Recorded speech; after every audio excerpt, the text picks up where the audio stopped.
Listen. I'm laughing because I was just watching the video, right? And the title of the video was "I would die before I work a 9 to 5."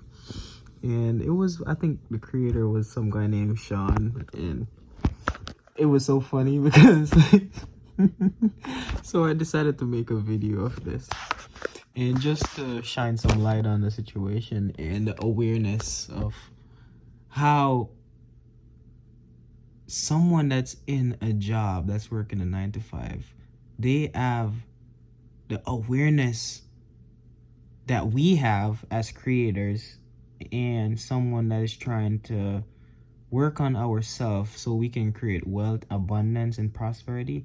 The awareness that we have is on the whole different side, like a whole different spectrum. Like, it's so far from their awareness. Like, the other day, right, I was at work because I work at Chipotle, and it's a good job. I like it. I like the fact that I can grill. You know, I love cooking, so it doesn't take a lot of effort and energy from me, and I still have my mental bandwidth, so I can still think of my ideas. And you know, the only thing that is there is like I spend time there, but I go there from 7 to 2 p.m., which is not bad, or 7:30 to 2 p.m., which is not bad at all. So I still have the rest of my day, and I still don't go there too early. So it's not bad. It doesn't take up a lot of mental stuff from me. So, or burn a lot of energy. If anything, I get energy just knowing that I'm out of the house, I'm making money, and I still can think of ideas. So in this case, having a job is not too bad. Plus I get paid every 2 weeks, so I'm not being programmed with the paycheck mindset. So there's time between how I get paid, so while I'm working on my YouTube. So just to give y'all a little information, because I know the title of the video is kind of like bold. But as I was saying, right, the other day I was at work, right, and there's this pastor that showed up. This guy, he showed up like 2 days before, and he was buying food, right? And I didn't know that he was a pastor. But you could tell he's from Africa, and he was just got to the States. He wasn't aware of like the culture, and Africans are very aggressive. They can come off aggressive if you don't understand their culture. So the third day, right, he showed up, and there was this girl and these two girls that was working as a cashier, and he was like, "Can I get some beans?" Like, he just came to Chipotle just to get beans, and they sure out of beans, and they said it was $1. It was like $1.73.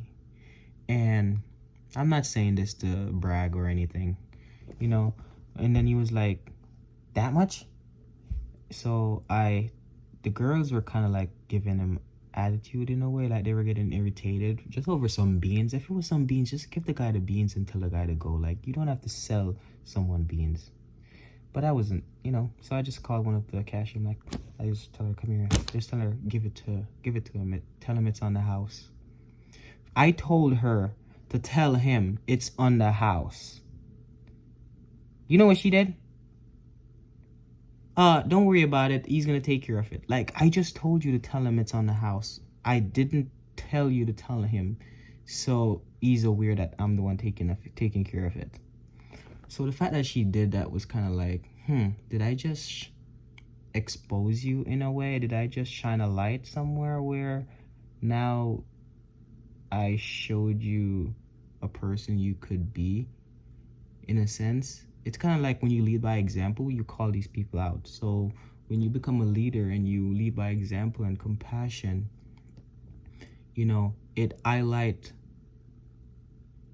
show other people a different way of being, a different way of living. And I feel like that's why she revealed that I was taking care of it.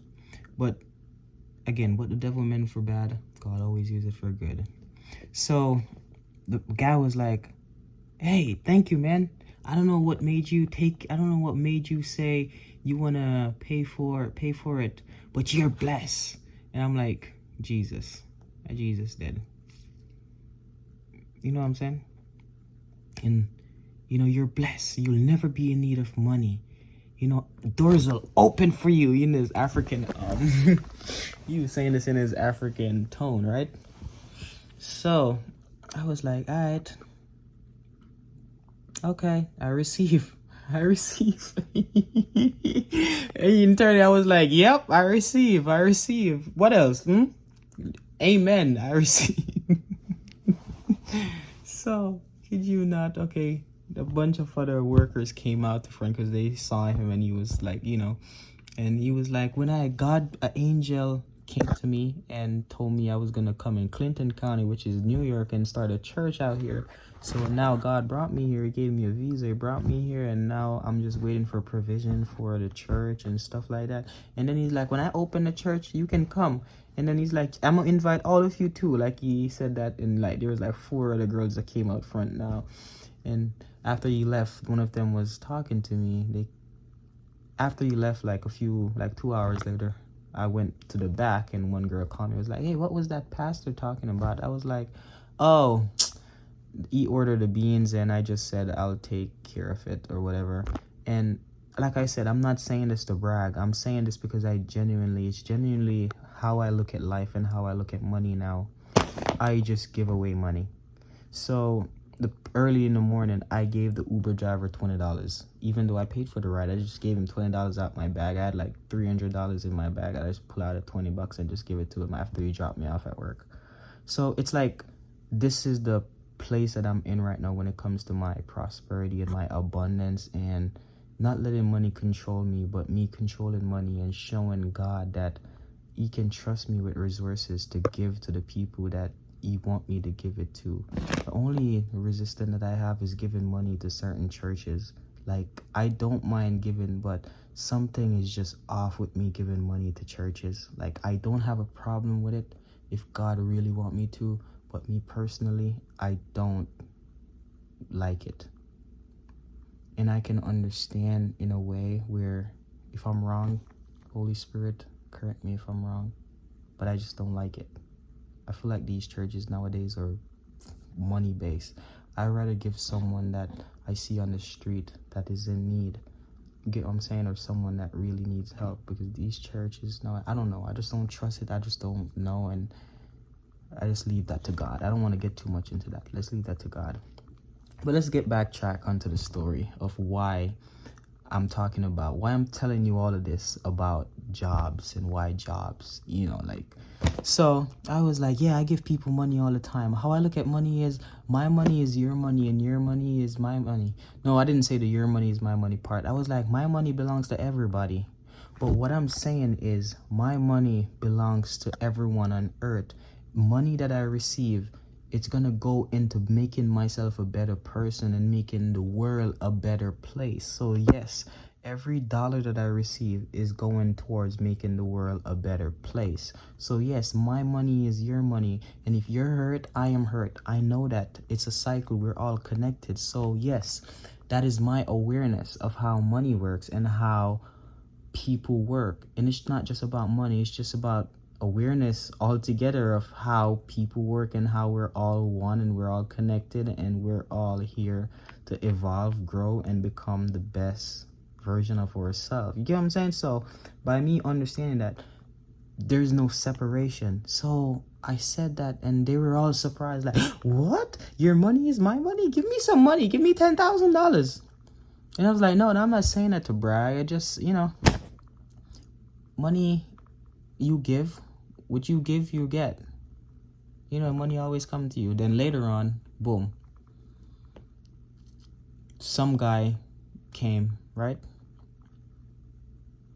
Some guy came from Chick-fil-A and gave one of the manager a bunch of things, like they can get a free sandwich. And the manager came to me, was like, do you like Chick-fil-A? I'm like, yeah, I've only been there like 4 times. They're like, here's a card. And he gave me. I'm like, see? Money can come to you in so many different ways. I just said it like normal. It was like nothing.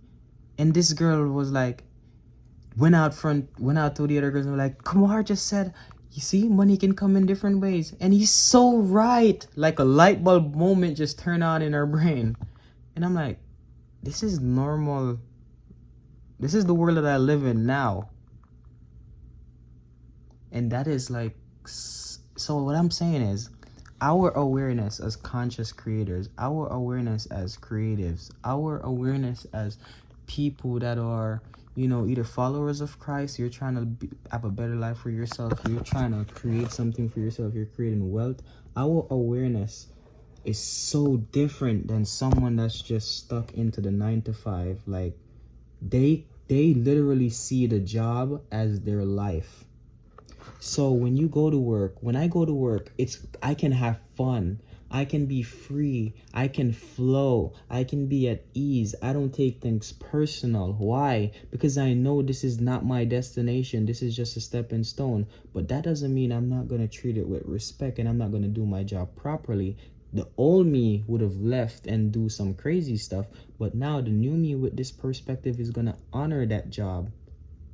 Get what I'm saying? So yes, when I go to work now, I'm gonna do my job so good. I'm gonna have so much fun. Because why? I'm gonna be in a good mood because it's not my end goal. So these people that come to work and they're pissed off, they're angry, they're mad, they're depressed, they're sad, and they're in a bad mood, you have to understand that they see that as they don't have an end goal. There are some people that are going to college that, have a way out. But you have a few and you have a majority. They don't see a way out. That is their life.